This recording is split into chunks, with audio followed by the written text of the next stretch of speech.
Whenever these huge documents come out, I always try to find the very interesting parts of it to show you guys, because we're not going to sit here and read all 500 pages of this TCPA, right? So I found a few paragraphs, and we're just going to look at the terminology that the lawyers against Vic, aka J. Sean Lemoyne and his team, are phrasing things in this TCPA. So let's look at this here. February 13th, the plaintiff, meaning Vic, made a Twitter apology, and then blah blah blah, and then look. But this time, plaintiff specifically drags his colleagues into the public fray. How did he drag anyone into the public fray? If anything, they all dragged him into the public fray. They made accusations against him on Twitter after that Hanley person came out and called Vic a pedo. After that, that's when they all jumped in and claimed that Vic was creepy and he's done stuff to them in the past. So now we get to the part where they mention Nick Rekieta. So look, an amateur internet shock jock injects himself into the controversy and raises over $225,000 to help grind the defendants into dust. What is this terminology? Isn't this like a legal document? Shouldn't they be a little bit more professional than this? For those of you that are wondering what a shock jock means, here you go. A disc jockey on a talk radio show who expresses opinions in a, get this,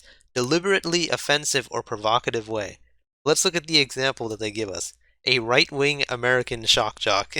The way that they try to portray Nick has just always been really funny to me.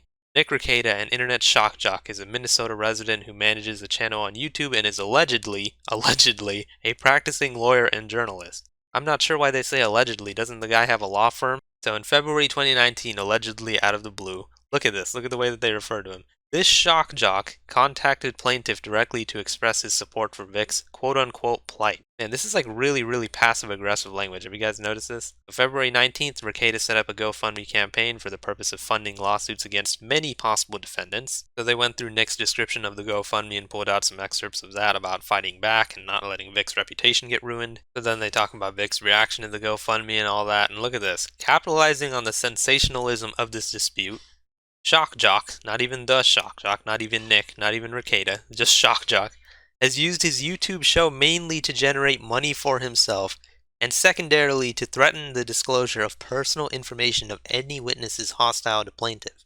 So according to these guys, those are the two sole purposes of Nick's channel, to generate money for himself and to threaten to dox people. Those are the two purposes of Nick's channel according to these people.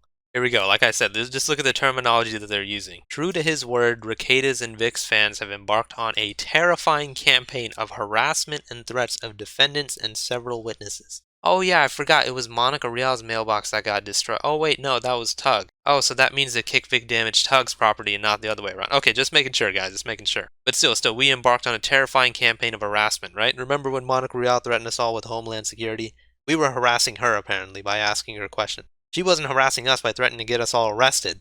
That was just, her defending herself. This, combined with plaintiff's intent to sue others in the future, has created a toxic public debate instigated by plaintiff and his online proxies. Vic did not instigate anything. He's telling people to not be toxic and to spread love and positivity. Where did he instigate anything? I don't understand. This whole document is full of interesting paragraphs like this with all this crazy terminology, but those are the ones that I thought were most interesting, so let me know what you guys think about this situation in the comments. Please like the video if you enjoyed it and subscribe for more. See you.